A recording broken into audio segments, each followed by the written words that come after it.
다 같이 사도신경으로 신앙 고백하겠습니다. 전능하사 천지를 만드신 하나님 아버지를 내가 믿사오며 그 외아들 우리 주 예수 그리스도를 믿사오니 이는 성령으로 잉태하사 동정녀 마리아에게 나시고 본디오 빌라도에게 고난을 받으사 십자가에 못 박혀 죽으시고 장사한 지 사흘 만에 죽은 자 가운데서 다시 살아나시며 하늘에 오르사 전능하신 하나님 우편에 계시다가 저로서 산자와 죽은 자를 심판으로 오시리라. 성령을 믿사오며 거룩한 공예와 성도가 서로 교통하는 것과 죄를 사하여 주시는 것과 몸이 다시 사는 것과 영원히 사는 것을 믿사옵나이다. 아멘. 찬송가 542장 찬양하십니다. 542장입니다.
하나님 말씀 봅니다. 예레미야서 51장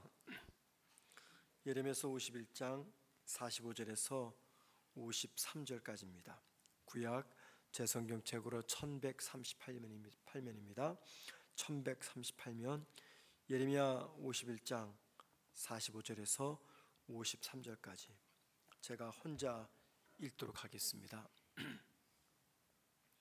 나의 백성아, 너희는 그 중에서 나와 각기 여호와의 진노를 피하라. 너희 마음을 나약하게 말며 이 땅에서 들리는 소문들을 말미암아 두려워하지 말라. 소문은 이 해에도 있겠고 저 해에도 있으리라. 그 땅에는 강포함이 있어 다스리는 자가 다스리는 자를 서로 치리라. 그러므로 보라, 날이 이르니 내가 바벨론의 우상들을 벌할 것이라. 그 온 땅이 치욕을 당하겠고 그 중입당할 자가 모두 그 가운데 엎드려질 것이며 하늘과 땅과 그 안에 있는 모든 것이 바벨론으로 말미암아 기뻐 노래하리니 이는 파멸시키는 자가 북쪽에서 그에게 옴이라. 여호와의 말씀이니라. 바벨론이 이스라엘을 죽여 엎드려뜨림같이 온 세상이 바벨론에서 죽임을 당하여 엎드러지리라. 칼을 피한 자들이여 멈추지 말고 걸어가라. 먼 곳에서 여호와를 생각하며 예루살렘을 너희 마음에 두라. 외국인이 여호와의 거룩한 성전에 들어가므로 너희가 책망을 들으며 수치를 당하여 모욕이 우리 얼굴을 덮어느니라. 보라, 날이 이르리니 내가 그 우상들을 벌할 것이라. 부상자들이 그 땅에서 한숨을 지으리라. 여호와의 말씀이니라. 가령 바벨론이 하늘까지 솟아오른다 하자 높은 곳에 있는 피난처를 요새로 삼더라도 멸망시킬 자가 내게로부터 그들에게 임하리라. 여호와의 말씀이니라. 아멘. 오늘 본문 예레미야서 51장 45절과 53절은요 바벨론의 멸망이 임박했음을 강조합니다. 그리고 동시에 하나님이 이스라엘 백성들에게 그 바벨론을 떠날 것을 촉구하는 말씀입니다. 예레미야서 51장은 두 개의 주제가 담겨 있습니다. 하나님의 공의, 즉 심판을 행하시는 하나님의 공의와 동시에 하나님의 구원 계획이 동시에 이루어짐을 보여주는 말씀입니다. 먼저 여러분들 45절 말씀 보시기 바랍니다. 이렇게 말합니다. 내 백성아, 너희는 그 중에서 나와 각기 여호와의 진노를 피하라. 이 말은 하나님이 바벨론에 머물고 있는 이스라엘 백성들에게 빨리 바벨론을 떠나라 라는 말씀입니다. 바벨론을 떠나라. 이 말씀은 단순한 지리적인 이동만을 의미하는 것이 아닙니다. 이 바벨론을 떠나라 그 말씀은요 바벨론의 죄악에서 벗어나라 라고 하는 이 영적인 메시지를 담고 있습니다. 바벨론의 심판이 임하니까 곧 바벨론을 떠나라 라는 말씀이죠. 46절 보겠습니다. 너희 마음을 나약하게 하지 말며 이 땅에서 들리는 소문으로 말미암아 두려워하지 말라. 소문이 이 해에 있겠고 저 해에도 있으리라. 그 땅에는 강포함이 있어 다스린 자가 다스린 자를 서로 치리라. 이 구절은요 이 바벨론의 내부 혼란과 불안정을 예언합니다. 그리고 그 결과 이로 인해서 발생하는 폭력과 분열을 이야기합니다. 바벨론의 멸망에 대한 소문이 퍼져나갈 때 두려워하지 말라라는 하나님의 말씀입니다. 왜냐하면 미래를 예측할 수 없는 그 상황 속에서 하나님께서 그들을 보호하시기 때문입니다. 여기서 말하는 그들이란 바벨론에 머물고 있는 이스라엘 백성들을 이야기합니다. 자, 47절 보십니다. 그러므로 보라, 날이 이르리니 내가 바벨론의 우상들을 벌할 것이라. 그 온 땅이 치욕을 당하겠고 그 죽임당한 자가 모두 그 가운데 엎드러질 것이며. 이 말씀은요 하나님은 이 바벨론이 의지하던 우상들과 함께 수치를 당하고 멸망할 것이다 라는 예언을 하십니다. 바벨론이 의지하던 우상들이 무너지고 멸망당한다, 수치당한다. 이 말은요 바벨론의 영광과 권세가 무너지게 될 것임을 예언하는 말씀입니다. 자, 48절 또 봅니다. 하늘과 땅과 그 안에는 모든 것이 바벨론으로 말미암아 기뻐 노래하리니 이는 파멸시키는 자가 북쪽에서 그에게 옴이라. 여기 파멸시키는 자가 북쪽에서 온다. 바벨론을 파멸시키는 자가 북쪽에서 온다 그 말입니다. 북쪽에서 오는 자 누구를 말할까요? 바벨론을 멸망시켰던 메데 바사 연합군을 말합니다. 특별히 페르시아를 이야기합니다. 이 페르시아는 기원전 539년 북쪽에서 내려와서 바벨론을 멸망시킵니다. 하나님이 이 바벨론의 멸망을 예언하는 것은요 결국 그들을 멸망시키는 메데 바사 연합군 역시 하나님이 바벨론을 심판하기 위해서 사용하시는 도구에 불과하다라는 거죠. 오래전 아수르가 북쪽 이스라엘을 심판했습니다. 멸망시켰어요. 또 바벨론이 남쪽 유다를 멸망시켰습니다. 자, 그러고 나서 메데바사가 바벨론을 멸망시킵니다. 이 모든 나라들이 결국 하나님의 도구에 불과하다라는 것을 이야기하고 있습니다. 이스라엘과 유다를 멸망시켰던 아수르와 바벨론이 하나님의 도구였고, 아수르를 멸망시켰던 바벨론이 하나님의 도구였고, 바벨론을 멸망시켰던 메데바사가 하나님의 도구였다. 이게 뭘 의미합니까? 이 모든 나라들의 멸망당함은 결국 하나님의 공의로운 행위임을 강조하고 있다라는 겁니다. 하나님의 공의로운 행위였다. 자, 50절 말씀 보십시다. 칼을 피한 자들이여 멈추지 말고 걸어가라. 먼 곳에서 여호와를 생각하며 예루살렘을 너희 마음에 두라. 여기 보니 칼을 피한 자, 누구를 말할까요? 바벨론이 멸망당할 때 살아남은 자들에게 주어진 권고입니다. 즉 이스라엘 백성들에게 주신 권고입니다. 끝에 보니까는 예루살렘을 너희 마음에 두라. 이 말은 이스라엘 백성의 영적인 귀환을 상징합니다. 영적인 귀환을 상징하며 동시에 하나님과의 관계의 회복을 의미합니다. 그러니까는 바벨론 멸망 때 살아남은 너희들은 속히 예루살렘으로 돌아가라. 하나님께 마음을 두라.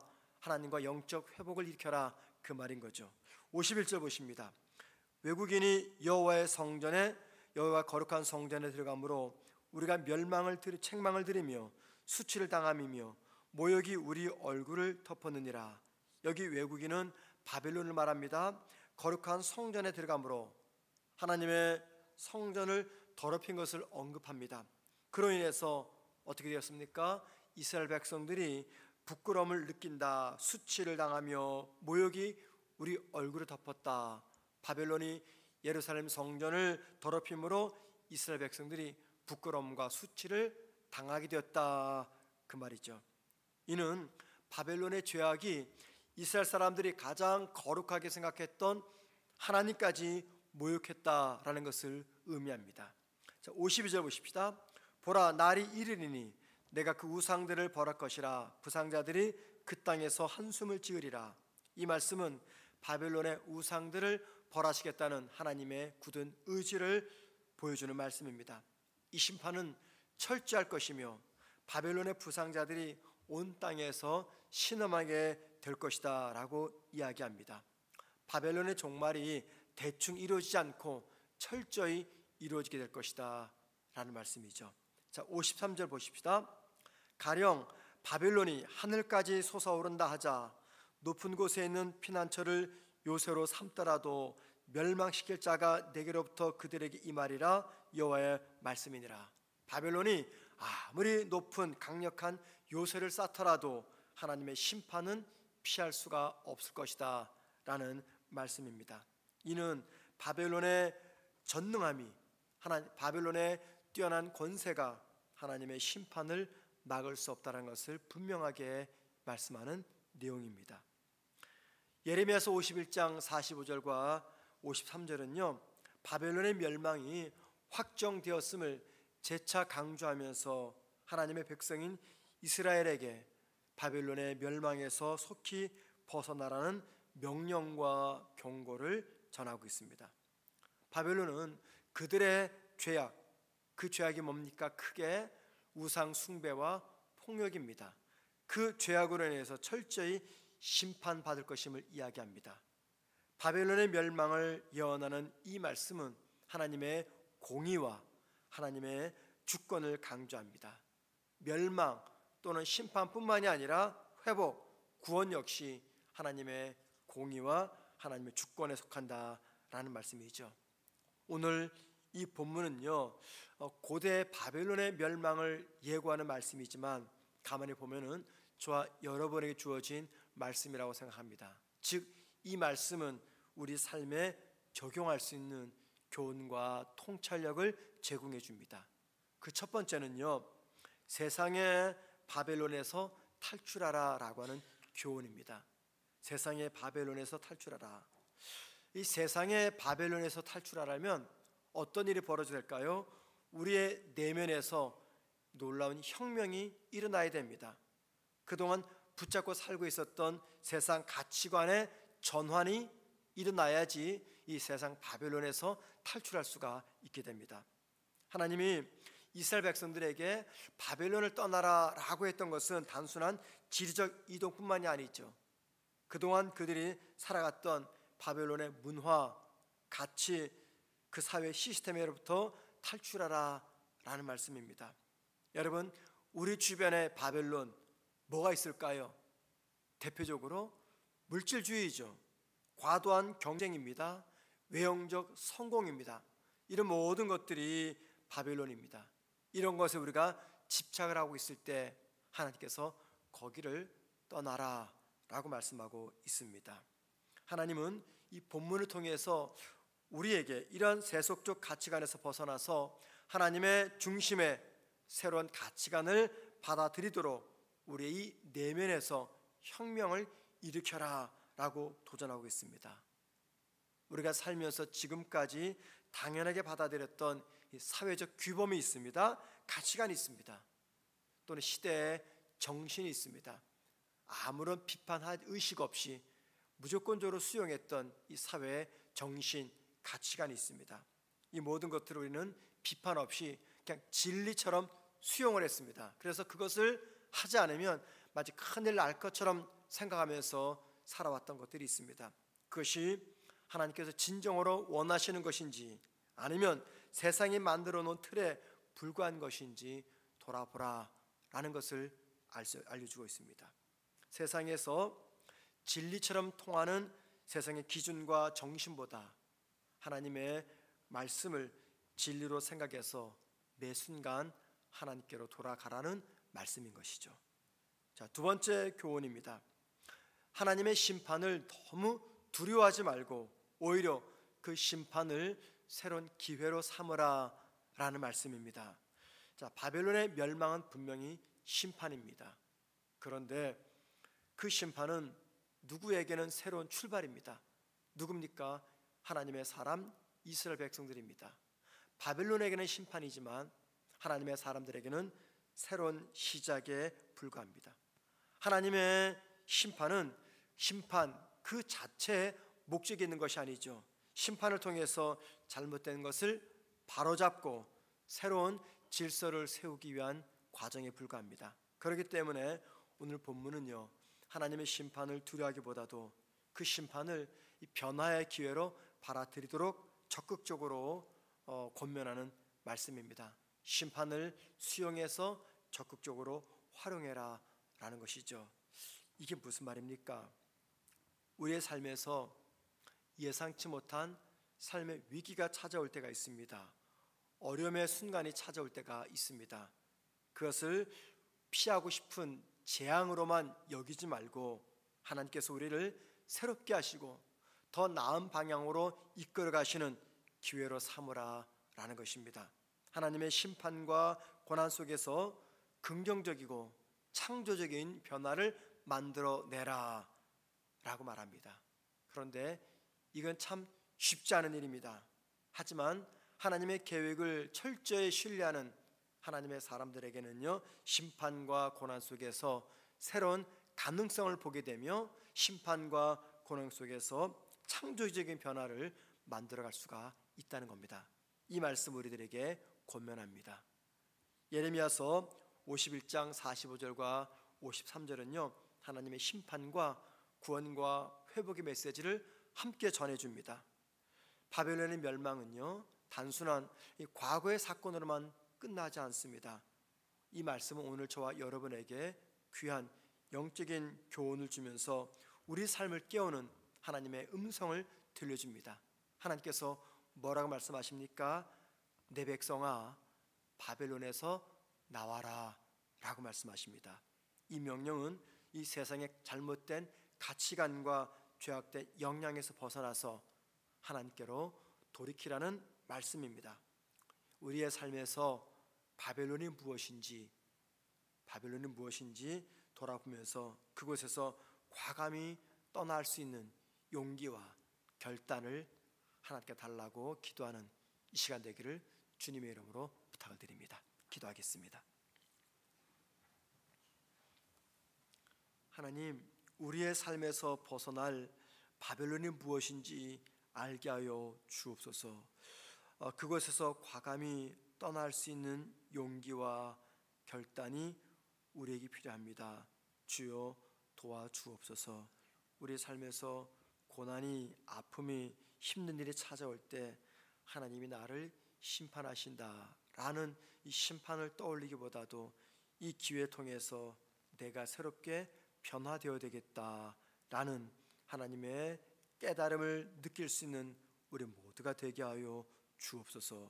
하나님, 오늘 하루를 살아가는 동안에 우리 혼자 살지 않도록 도와주시고 매 순간마다 하나님의 동행하심을 우리 모든 성도들이 경험하게 도와주옵소서. 영적인 눈이 열리며 영적인 감각이 살아나서 매 순간 분초 단위로 나와 동행하시는 우리 주님을 보고 느낄 수 있는 우리가 되게 하여 주옵소서. 오늘 하루를 살아가는 동안에 하나님께서 우리 모든 성도들의 삶에 함께 하심을 믿사오며 예수님의 이름으로 기도드립니다. 아멘. 하늘에 계신 우리 아버지여, 이름이 거룩히 여김을 받으시오며 나라의 마옵시며 뜻이 하늘에서 이룬 것 같이 땅에서도 이루어지리다. 오늘날 우리에게 일용할 양식을 주옵시고 우리가 우리에게 죄 지은 자를 사하여 준 것 같이 우리의 죄를 사하여 주옵시고 우리를 시험에 들게 하지 마옵시고 다만 악에서 구하옵소서. 대개 나라와 권세와 영광이 아버지께 영원히 싸움나이다. 아멘. 기도하십니다. 기도하실 때 세상의 잘못된 가치관에서 벗어나 하나님의 중심적 삶을 살게 하옵소서 기도하시고요. 두 번째입니다.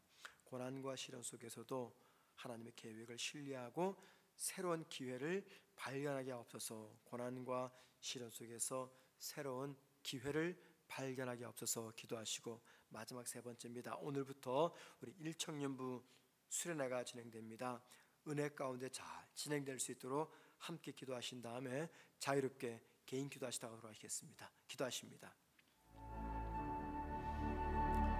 하나님 아버지, 우리가 붙잡고 있었던 세상의 잘못된 정신과 가치관에서 벗어나 하나님 중심적 삶